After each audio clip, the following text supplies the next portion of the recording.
제가 꿈을 꾼 얘기예요. 하나님께서 진리를 일깨우신 뒤에 저에게 이 말씀을 통해서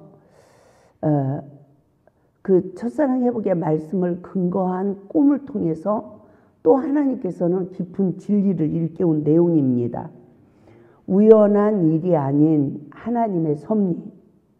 저는 어느 날 한 스님을 만났습니다. 저는 큰 충격을 받았습니다. 불교에서 말하는 자비의 얼굴을 보았습니다. 그런데 그 자비의 얼굴을 볼 때, 야, 이 여자 얼굴 앞에 굴복하지 않을 사람이 없네? 라는 느낌을 받았어요. 그런데 제가 또 누굽니까? 기만나잖아요. 그러니까 정신을 바짝 차리고 저는 그분에게 하나님을 소개하게 되었습니다. 스님, 불교에서는 자비를 베푸는 사랑을 가르치시죠? 그랬더니 그렇대. 그러나 기독교에서는 자비를 베푸는 사랑을 가르치지만 형제를 위해서 목숨까지 주는 사랑을 가르치십니다. 라고 이제 그 스님에게 이 말씀을 들어야 되는 귀를 쫑긋하게 세우도록 탁 깨우침을 줬습니다. 그리고 나서 하나님의 형상과 본질의 근원은 말씀이요, 사랑이요, 빛이요, 생명이기에 바로 이 우주 만물을 하나님이 말씀으로 창조하셨습니다. 맞습니까? 틀립니까? 맞죠? 근데요, 이 꿈속에서도 성령님이 아신 거죠. 저를 일깨우기 위해서. 그래서 말씀으로 창조한 이 세상은 생명이 있으며 빛이 있으며 사랑이 있기에 공기도 흙도 물도 모든 것이 다 살았습니다. 라고 말을 하면서 그러나 생명이 없는 자가 있죠. 예수 안에 거하지 않는 자는 생명이 없는 자입니다. 왜냐고요? 죄인이기 때문입니다. 죄인은 예수 안에 거할 수가 없기 때문입니다. 그래서 인류의 모든 영혼은 피조물임에도 불구하고 교만하여져서 조물주의 삶을 살아가기 때문에 죄인이라고 저는 이 복음을 전하면서 바로 선과 악을 분별하는 자로 심판하는 삶, 재판하는 삶을 살아가기 때문에 죄인이라는 거죠. 그래서 예수 생명 안에 거할 수가 없다라고 복음을 증거했어요. 맞아요? 틀려요? 정말 제가 이 꿈속에서 딱 이 저기를 하고 나서 제가 막 썼어요. 그러고 나서 그날 이제 붕해를 가야 돼요. 이 붕해를 가는데 제가 붕해를 인도하고 나서 막 우는 거예요. 강대상에서. 생명이 없는 자가 어찌 죽은 자가 어찌하여 그리스도인들의 모습보다 인자합니까? 그리고 막 울었어요. 근데 그때 성령님께서 또 깨닫게 하는 거예요. 이 절간에서는 경건의 훈련을 통하여 질서의 법을 배운대요. 그리고 질서의 법에 순종한다는 것입니다. 그리고 그들은 마음에 모든 것을 버리기 위해서 기도한대요. 마음을 비우기 위해서. 맞죠? 그러나 그리스도인들은 경건의 모양까지 이뤄가면서 경건의 훈련을 하지 않는데요. 그리고 어떻게 기도하죠? 주시옵소서. 주시옵소서. 아파트 20평 주면 몇 평이 있어야 돼요? 50평 주시옵소서. 50평 주면 100평 주시옵소서. 목회자도 마찬가지죠. 주시옵소서. 주시옵소서. 이런다는 거죠. 저는 너무 많이 울었습니다. 너무 분해서 울었고 그리스도인의 우리의 삶을 바라보고 울었어요. 왜 예수로 만족하지 못하고 우리는 하나같이 이방인보다 더 구하는 삶을 살아야 하는가? 땅의 것을 구하고 또 살아가는가? 예수님은 모든 것을 버리고 아버지 영광을 위하여 살아가셨는데 어째 이렇게 되었는가 하고 울고 또 울었습니다. 우리가 생명을 잃어버린 삶이 아닙니까? 저는 하나님, 우리를 하나님의 형상으로 변화시켜 주소서라고 울기 시작했습니다. 저는 절에도 한 번도 가본 적이 없어요. 절에 가도 스님들하고 얘기를 해본 적도 없습니다. 하나님은 저를 깨닫기 위해서 이렇게 만남을 주셨죠. 그리고 그날이 지났어요. 그리고 한 일주일 됐나? 근데 또 꿈을 꾼 거예요. 얼마 전에 만났던 그 여자 스님, 남동생 스님이래요. 가지고 그 남동생 스님이 제 꿈에 또 나타난 거예요. 근데 제가 그 남자 스님에게 또 꿈에 하나님을 소개하는 거예요. 하나님이 빛이 있으라 하니 빛이 있게 되었습니다. 창조의 근원의 주인은 누구다? 하나님이십니다. 하니까요. 이 중이 말이 방귀 뀌는 소리 들어봤어요? 이 말이 방귀 뀌는 소리로 팅 그러는 거예요. 그러면서 주머니에서 돈을 꺼내는데 한 손에 1억, 한 손에 1억. 그러니까 2억을 들고 이 돈이 하루 껌값이래요. 그리고 이 돈을 자랑을 하는 거예요. 근데 꿈속에 내가 주머니에다 손을 넣어보니까 어쩌고 꿈속에 내 주머니는 동전한 일이 없는 거야. 그런데요, 저는 그 스님 앞에 당당하게 이렇게 또 말을 하는 거예요. 지금은 우리가 하나님의 자녀의 권세를 잃어버리고 너희들이 권세를 남용하고 있지만 얼마 못 돼요.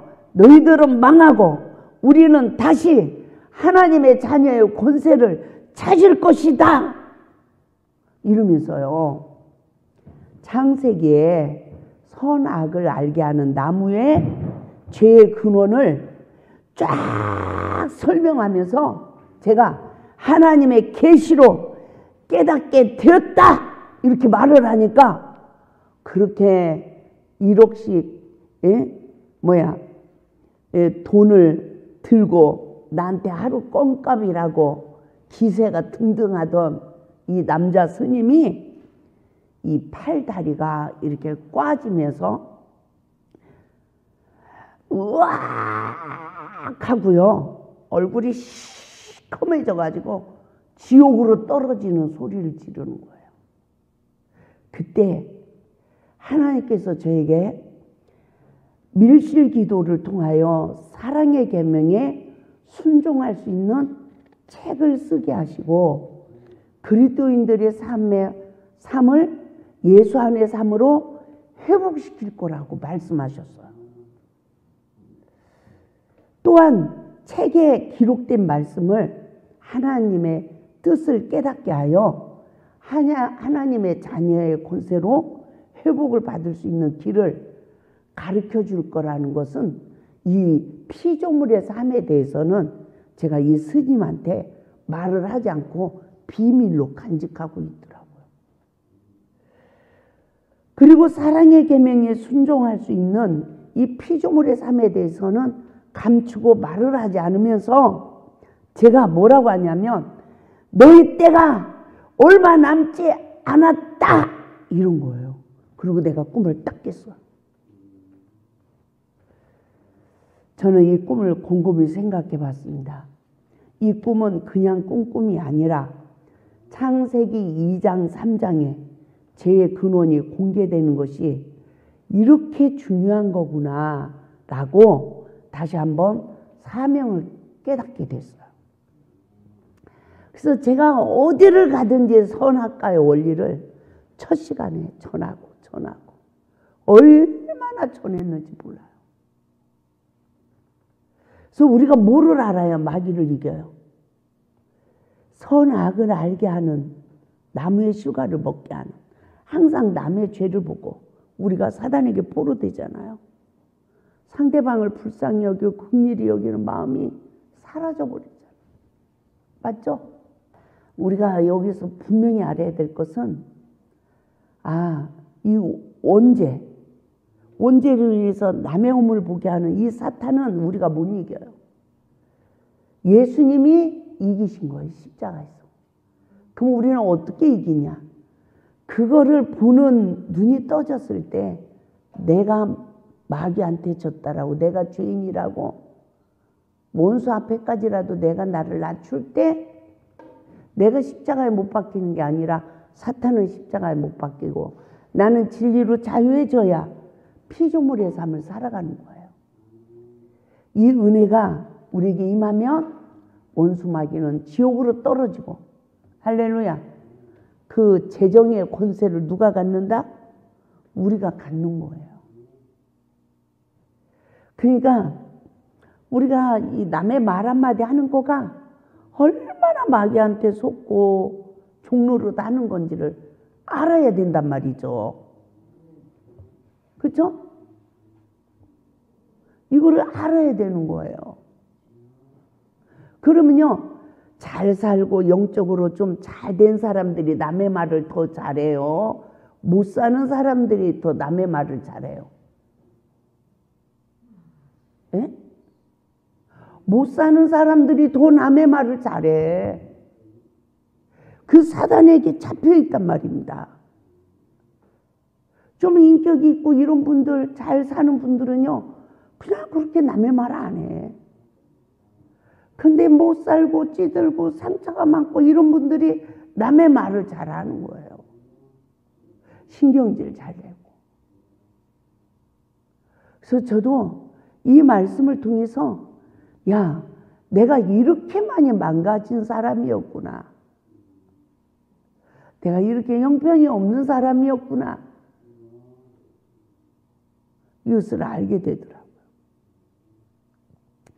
그래서 제가 이 꿈은 그냥 꿈이 아니라 창세기 2장 3장에 죄의 근원이 공개되는 것이 이토록 중요하다는 것을 하나님이 다시 한번 일깨워주고 사명을 주시는구나 라는 걸 깨달으면서, 아브라함의 허물로 인하여 후손이 400년을 애굽에서 종살이한 그 과정, 또 가나안을 정복한 백성들에게 또다시 바벨론 포로 생활을 허락하셨던 하나님.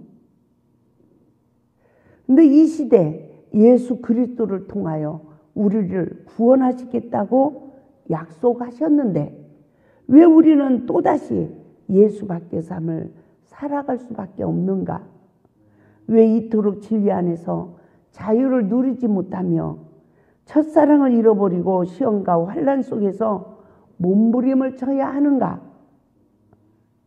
라는 것을 다시 한번 깨닫게 되었습니다.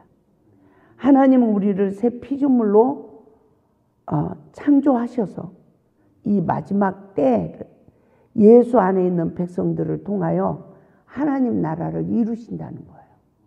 그렇기 때문에 우리는 반드시 이 교만죄가 무엇인지, 내가 거기에 종노릇하고 있는 나를 낱낱이 아는 은혜를 입고 나를 낮추어서 예수 안에서 새 피조물이 되어야 우리로 하여금 예수 안에서 하나님 나라를 이루게 된다는 거죠.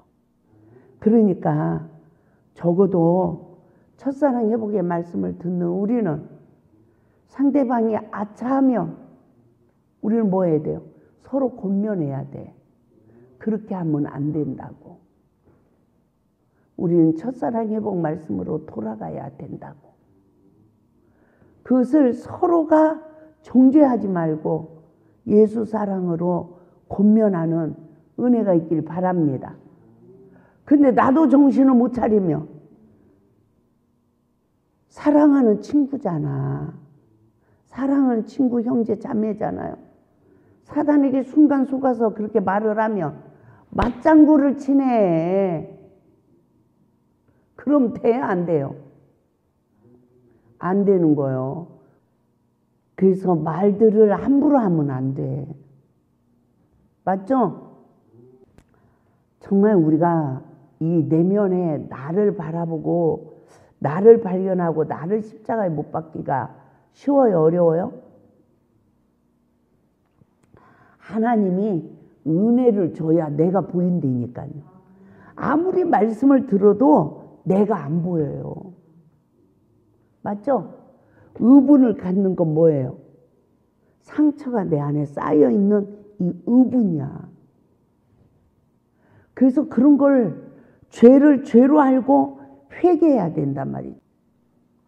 창세기 1장 28절의 말씀을 반드시 이루어야 우리도 생육하고 번성하고 충만하고 정복하고 다스릴 수 있는 하나님의 자녀의 권세가 주어져야 우리가 예수 안에서 열매를 맺을 수 있다. 열매를 맺을 수 있다는 것입니다. 그래서 창세기 1장 28절은 뭐죠? 하나님의 형상과 하나님의 모양으로 창조되면 복의 근원이 되는 거예요. 그래서 예수 안에 복의 근원이 되어지면 우리로 하여금 열매를 맺게 된다는 것입니다. 사랑 계명에 순종하는 순종하는 삶으로 사랑의 계명에 순종하는 예수 안에 거하는 백성들을 통하여 여리고성을 무너뜨리듯이 우리를 통하여 어둠의 세력이 결박을 풀고 떠나는 역사가 이루어져야 될 줄 믿습니다. 그래서 하나님의 자녀의 권세는 베드로전서 2장 9절에서 10절이래요. 그럼 베드로전서 2장 9절에서 10절의 권세는 무엇입니까? 그러나 너희는 택하신 족속이요 왕같은 제사장들이요 거룩한 나라요 그의 소유라고 그래요. 우리가 어떤 사람? 하나님이 택한 족속이래요. 그리고 우리는 제사장이래요. 거룩한 나라요. 그리고 하나님의 소유가 된 백성이래요. 그러니까 어떻게 돼요? 이는 너희를 어두운 데서 불러내어 그의 기이한 빛에 들어가게 하신 이에 아름다운 덕을 선포하게 하려 하심이라. 우리가 어두운 가운데 있었어요. 그런데 그 기이한 빛에 들어갔어. 삼일째 하나님 안에 들어갔어요. 그러면 그 구속의 은혜, 아름다운 덕을 선포해야 된다는 거예요. 그래서 10절 너희가 전에는 백성이 아니더니 이제는 하나님의 백성이요 전에는 긍휼을 얻지 못하였더니 이제는 긍휼을 얻은 자니라. 아멘. 하나님은 우리를 생명수의 샘물로 인도하신다고 했습니다. 이 곧 구속사의 역사를 말씀하신 것입니다. 그래서 계시록 7장 17절 이는 보좌 가운데 계신 어린 양이 그의 목자가 되사 생명수 샘물로 인도하시고 하나님께서 그들의 눈에서 모든 눈물을 씻어 주실 것임이라. 아멘. 계시록 22장 14절 자기 두루마기를 빠는 자는 복이 있대요. 이 말은 무슨 말입니까? 자기 죄를 보는 은혜를 입고 회개하는 자, 십자가의 대속의 은혜를 입는 자는 복이 있다는 거예요. 이는 그들이 생명나무에 나아가며 문들을 통하여 성에 들어갈 권세를 얻으려 함이라. 하나님 자녀의 권세를 얻게 되는 줄 믿습니다. 그래서 하나님께서는 우리를 하나님 자녀의 권세로 회복시키기 위해서 우리를 부르신 거예요. 야곱이 가나안 땅에 들어갔어요. 또 요셉은 다시 회복이 되었어요. 아브라함이 완전한 자가 되어 다시 가나안의 복을 받았습니다. 이 복은 창세기 1장 28절의 복이며 에덴의 근원이 회복된 복이요 피조물의 삶으로 예수 안에 거하는 복인 줄 믿습니다. 우리도 처음 사랑을 회복하면 이와 같은 복의 근원의 단계에 들어가며 생명 안에, 빛 안에, 말씀 안에서 사랑의 계명에 순종하는 복을 받게 되는 줄 믿습니다. 그 시간은 삼일째 하나님의 근원 안에서 하나가 되는 그 뜻이 이 땅에서 이루어지는 복이요, 복의 근원이 되는 복이라는 거예요. 즉 주기도문의 삶이 이루어진 복이에요. 잠깐 우리가 주기도문의 삶을 묵상해 봐요. 주기도문 기도, 하늘에 계신 우리 아버지여, 이름이 거룩히 여김을 받으시오며. 그러면 자식이 나가서 막 잘못해. 그럼 저 네 집 자식이야. 자식 버르장머리 잘못 가르쳤구만. 그 자녀가 잘못하면 누구 욕먹어요? 부모가 욕먹는다고. 옛날 부모들은 얼마나 교육을 잘 가르쳤는지 몰라요. 무식해도. 왜? 예의범절을 가르침을 받았기 때문에.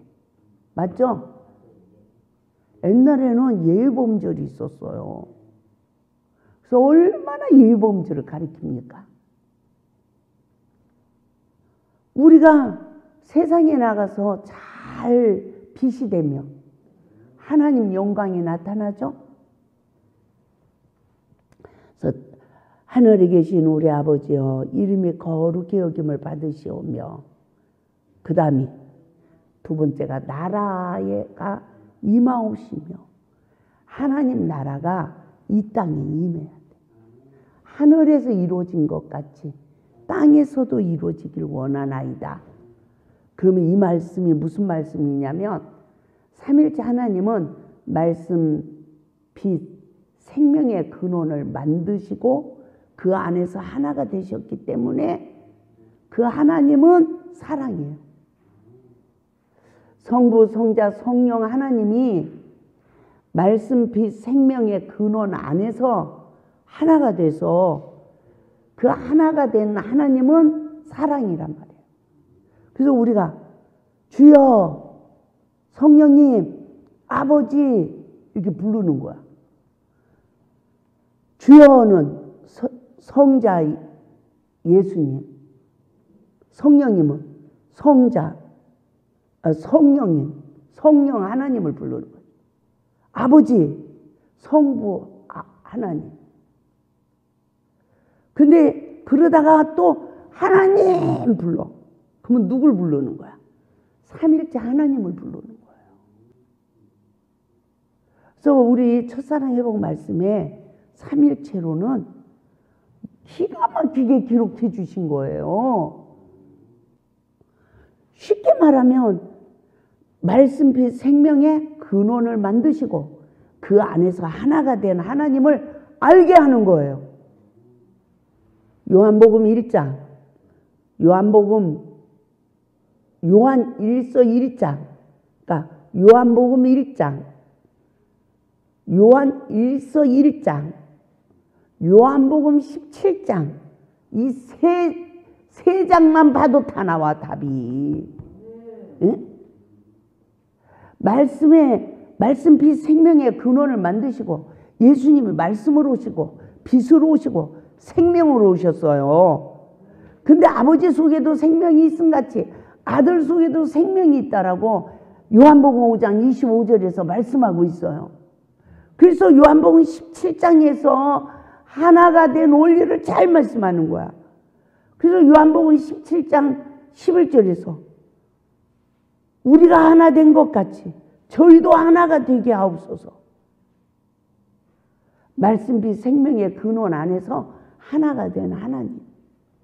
우리도 다 그 안에서 하나가 되기 위해서 예수님이 우리의 죄를 담당하시고 우리에게 보혜사 성령님을 보내주셔서 우리를 죄로 알게 하고 어떻게 해요? 말씀으로 내 죄를 알게 하고 십자가에서 죄사함을 받게 하고 아버지의 사랑 안에 들어가게 하잖아요. 아멘? 그래서 우리를 다 하나 되게 하려 합니다. 통일되게 하려 함이라. 이 말씀이 다 그 말씀이에요. 그래서 아무튼 삼일체론에 대해서 이 목사님들 말씀을 들으면 아주 헷갈립니다. 그만이 유능한 또 신학자들 강의를 들어봐요. 야, 그럴싸해. 근데 이 말씀빛 생명 근원 안에서 하나가 된 삼일체론을 풀지 않으면 답이 안 나와. 정리가 안 돼. 내가 어디서 하나가 어떻게 되는지도 몰라. 근데 하나님의 첫사랑 회복 말씀에 삼일체론을 너무너무 잘 정리를 해주셨어요. 저는 거기에서 예수 안의 삶이 무엇이라는 걸 답을 얻게 됐고, 복의 근원이 무엇이라는 걸 알게 됐고, 아멘. 말씀이 생명 안에서 우리가 하나 안 되면 예수 안의 삶도 이루어지지 않고 복이 나로 시작이 되질 않는 거예요. 그래서 우리가 물과 성령으로 거듭나야 천국에 들어가는데, 그 천국도 곧 삼일체 하나님 안을 말하고 있는 거예요. 그래서 요한계시록에서는 환난 가운데서 어린 양의 피로 씻어 흰옷을 입은 거룩한 무리를 말하고 있잖아요. 그러므로 우리가 복의 근원과 저주의 근원을 깨달은 우리는 예수 안의 삶을 살아가야 된다는 거죠. 저는 이 진리를 깨닫고 예수 믿기가 이렇게 쉬운 거네 이렇게 알게 됐어요. 요때. 그런데 난 다 된 줄 알았더니 그 많은 세월을 또 끄집어내고 또 끄집어내고 또 끄집어내고 그래서요, 저를 보니까 이 초기에 내가 처음 나에게 은혜 줄 때는 은혜를 딱 줘. 그리고 회개도 금방 하게. 그리고 금방 자유를 줘. 근데 점점 들어갈수록 내 죄를 깨닫게. 그리고 자유를 안 줘. 고통을 줘. 뭐 하려고요? 다시는 죄를 짓지 않게 하려고. 이해가 되죠? 말씀으로 깊이 들어가면 이 사망의 고통을 더 주시더라고요. 그 이유가 금방 용서해주면 금방 또 죄 짓잖아. 이 습관이 안 고쳐지잖아요. 그래서 따라서 합시다. 남의 말 하는 사람을 무서워하자. 그 사람은 내 말도 한다. 남의 말을 안 하는 사람이 또 내 말도 안 해. 근데 남의 말을 나한테 하는 사람은 또 내 말도 남에게 해. 그래도 우리는 정죄하지 말아야 돼. 왜? 나도 또 남의 말을 한 걸 용서받았으니까 나도 용서해야 돼.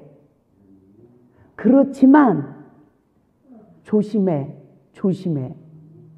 조심해야 돼요, 안 해야 돼요? 조심해야 되는 줄 믿습니다. 아멘. 그래서 저는 정말 이 말씀을 깨닫고 사단의 정체성을 깨닫고 경계하고 물리칠 수 있게 됐고 교만의 근거와 겸손의 근거를 알게 되었다라고 저는 이 책을 그때 막 쓰게 됐어요. 지금도 이게 옛날에 써놓은 건데, 야, 어떻게 이렇게 쓸 수 있었을까? 이거는 내가 쓸 수 있는 게 아니야. 성령님이 쓰게 하신 거야. 우리는 이긴 자의 삶으로 복의 근원의 역사가 이루어져서 하나님께 영광을 돌려야 될 줄 믿습니다. 할렐루야.